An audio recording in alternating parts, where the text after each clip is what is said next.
Sebelumnya, Saudara Presiden Prabowo Subianto sempat menyatakan ingin menjadi jembatan antara hubungan Tiongkok dan Amerika.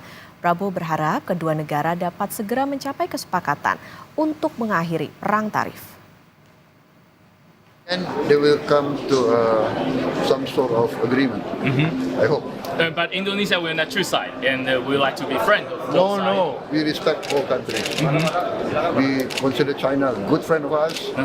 We consider the United States also a good friend. So we want to be the bridge. So you will not. Indonesia kena dampak langsung dan tidak langsung ketika Gemini dan Gemini perang tarif mengacak-ngacak tatanan dagang dunia. Ini adalah konteks Presiden Amerika Donald Trump dan Presiden Tiongkok Xi Jinping. Bagaimana posisi Indonesia? Berikut ulasan jurnalis Kompas TV Malaika Kridaman dan juru kamera Andika Ahadiat. Saudara, belakangan ini kalau kita lihat media sosial, Gen Z mengatakan kalau ada pertengkaran antara Gemini. Bukan Gemini apa, tapi merujuk ke Presiden Trump dan juga Presiden China. Nah, saya mau langsung tanyakan ke Sandiaga Uno. Pak Sandi, apa sih sebenarnya kebijakan resiprokal Trump ini dan dampaknya apa terhadap Indonesia? Ini Gemini lawan Gemini ya, jadi dua-duanya zodiaknya sama, jadi dampaknya kepada Indonesia tentunya kita harus sikapi dengan penuh kehati-hatian. Ini bahasa Gen Z ya, kita hati-hati tapi kita juga jangan pesimis. Kita tetap harus melihat ini sebagai peluang. Ada bukan opor ayam tapi ini opportunity, ini baru lagi lebaran kan. Jadi ada beberapa peluang yang bisa kita dapatkan kalau kita cermat untuk melihat dalam 90 hari ke depan produk-produk kita yang seperti tekstil kita harus bantu untuk bernegosiasi agar tarifnya ini tidak di 34% juga produk alas kaki. Nah, kedepannya ini peluang buat kita agar produk-produk tersebut tidak hanya dikirimkan atau diekspor ke Amerika, tapi justru dengan mencintai produk-produk Indonesia, kita bisa membeli barang-barang produk-produk Indonesia tersebut dari industri kita, sehingga kita memperkuat ketangguhan daripada ekonomi kita. Kita bisa mendiversifikasi, kita bisa lebih buka peluang untuk pasar-pasar lain seperti Afrika, kita bisa lihat negara Asia lainnya. Dan ada peluang-peluang di bisnis kesehatan, di bisnis pendidikan, di industri hijau, ekonomi baru, teknologi yang kita justru bisa menarik investasi. Jadi kalau saya melihatnya bahwa ini masih menyisakan peluang, tapi tentunya kita harus berhati-hati karena dampak ekonominya ini akan gonjang-ganjing, pasar keuangan, rupiah mungkin agak tertekan, tapi ini harus kita sikapi dengan selain kehati-hatian mencari peluang untuk tetap bisa optimis membuka peluang usaha dan lapangan kerja.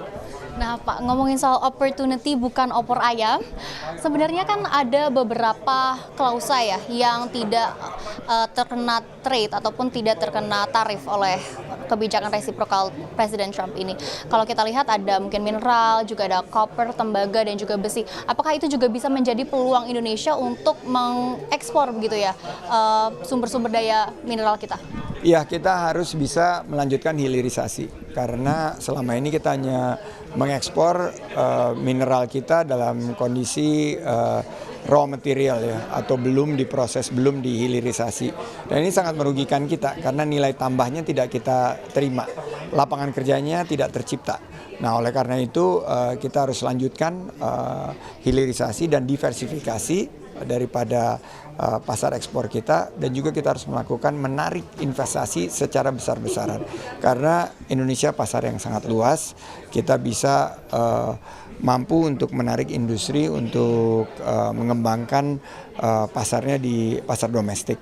Jadi juga ada beberapa produk-produk lain ya yang dikecualikan, seperti misalnya kemarin adalah produk-produk yang berkaitan dengan elektronik dan lain sebagainya. Tapi menurut saya ini kesempatan kita untuk memperkuat pasar domestik kita, meningkatkan investasi kita, dan menggenjot ekspor ke negara-negara lain yang tidak menerapkan tarif resiprokal.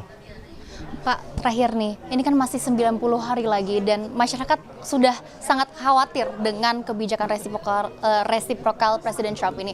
Ada nggak saran ataupun tips gitu untuk pemerintah supaya tidak makin membuat masyarakat khawatir? Kalau kita lihat kan 34% ini rumusnya ya dari defisit, pembilangnya defisit, penyebutnya itu adalah total trade kita. Nah, kita dikena 34% ini kan ada defisit. Jadi mungkin dalam jangka pendek kita harus mengalihkan pembelian daripada produk-produk yang kita bisa dapatkan dari Amerika dengan harga yang sama dan tidak merugikan ekonomi Indonesia. Misalnya minyak dan gas bumi, misalnya produk-produk kedelai itu bisa kita dapat, atau gandum bisa didapatkan dari Amerika dengan harga yang terjangkau. Yang kedua, jangka menengah dan panjang, ini adalah kesempatan kita untuk melakukan deregulasi. Beberapa kebijakan-kebijakan seperti kuota untuk produk-produk pangan itu udah jadul banget deh, udah nggak zaman sekarang, itu harus dipangkas karena itu jadi ekonomi rente sebelumnya. Jadi ini yang harus kita ganti dengan kebijakan-kebijakan yang lebih berpihak kepada masyarakat kita, sehingga harga-harga kita bisa terjangkau, produk-produk pangan kita bisa diproduksi dengan efisien, dan kita bisa menciptakan peluang usaha dan lapangan kerja yang luas. Karena ekonomi kita terus bertumbuh 5% plus minus, dan kita mudah-mudahan bisa mencapai pertumbuhan yang lebih tinggi lagi.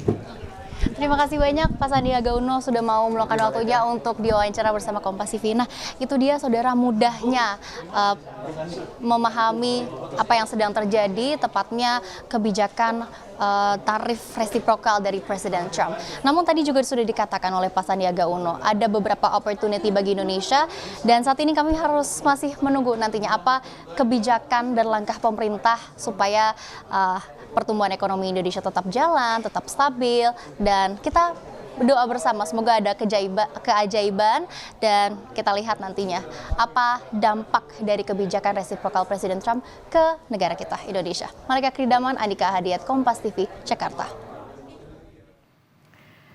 Sedikit kami luruskan saudara, tadi Sandiaga Uno bilang tarif resiprokal Amerika pada Indonesia adalah 34%. Yang benar adalah 32%. Ini sekaligus sebagai catatan bersama bahwa tarif resiprokal 32% atas barang Indonesia yang masuk ke Amerika sedang dilobi oleh 3 menteri agar Presiden Amerika Serikat Donald Trump lebih lunak pada Indonesia.